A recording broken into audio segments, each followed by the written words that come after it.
En Algérie nouvelle, le terrorisme a des relents d'une notion très particulière. En Algérie, être terroriste, c'est aussi très particulier.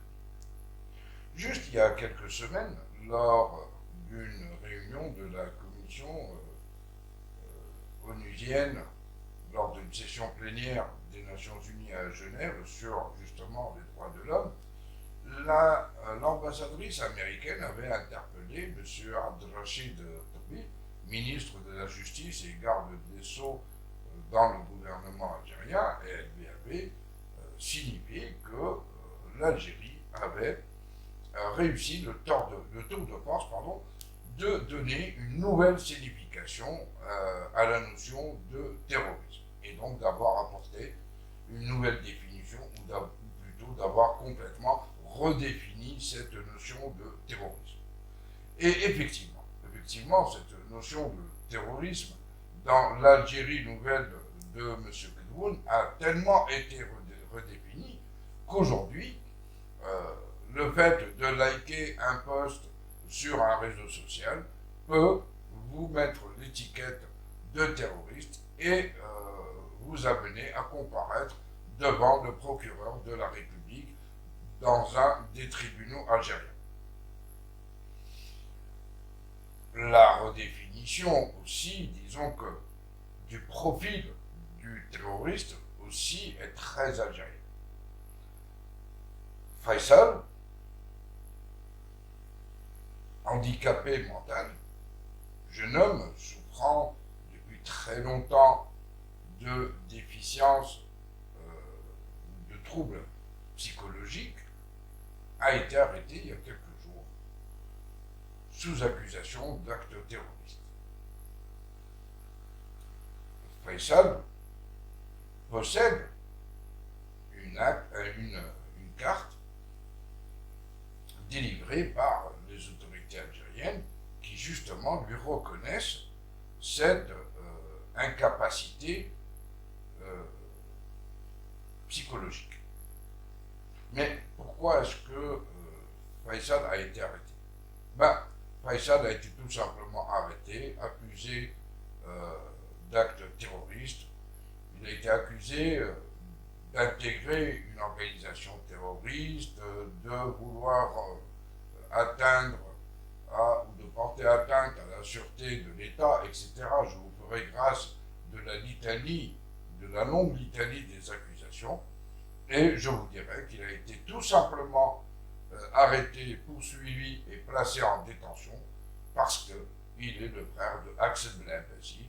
Axel Blembessi, un des leaders du mouvement d'autodétermination kabyle, en exil en France, conseiller du président Farhat Mhenni, président du MAC et de la NAMAD. Il a été lui-même condamné à plusieurs reprises, je crois que de mémoire, il a été condamné à 5 reprises, dont une, il a été condamné à la perpétuité, et donc, aujourd'hui, puisque la justice française a estimé toutes les accusations et toutes les demandes, toutes les accusations qui sous-tendaient les demandes d'extradition plus fallacieuses les unes que les autres, a bien sûr refusé de l'extrader. Et donc aujourd'hui, l'Algérie, tout simplement, se venge sur son frère. Mais déjà, il y a quelques mois, et là nous allons voir une photo qui date d'avril de 2022, l'armée algérienne annonçait le succès d'une opération de ratissage antiterroriste.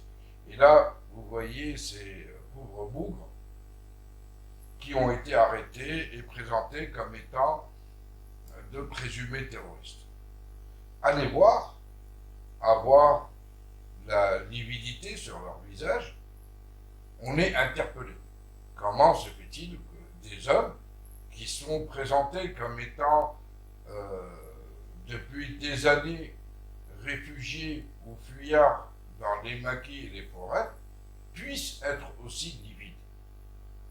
Par contre, il est évident que cette lividité est beaucoup plus particulière à une incarcération dans des prisons secrètes.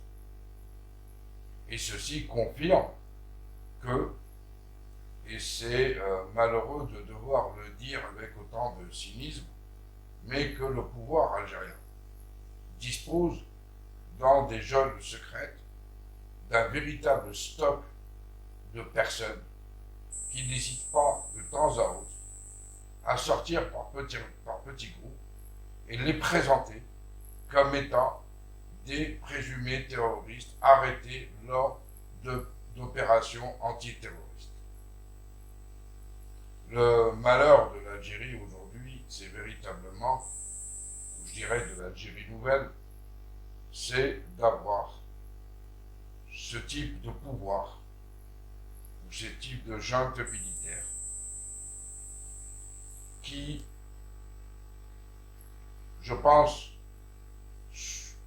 souffre de véritables troubles obsessionnels et qui devrait plutôt laisser la place, aller se soigner d'abord, et laisser la place à un autre pouvoir beaucoup plus à même de travailler pour la prospérité de l'Algérie, pour la prospérité des Algériens et des Algériennes, pour le développement économique et social de l'Algérie, des Algériens et des Algériennes.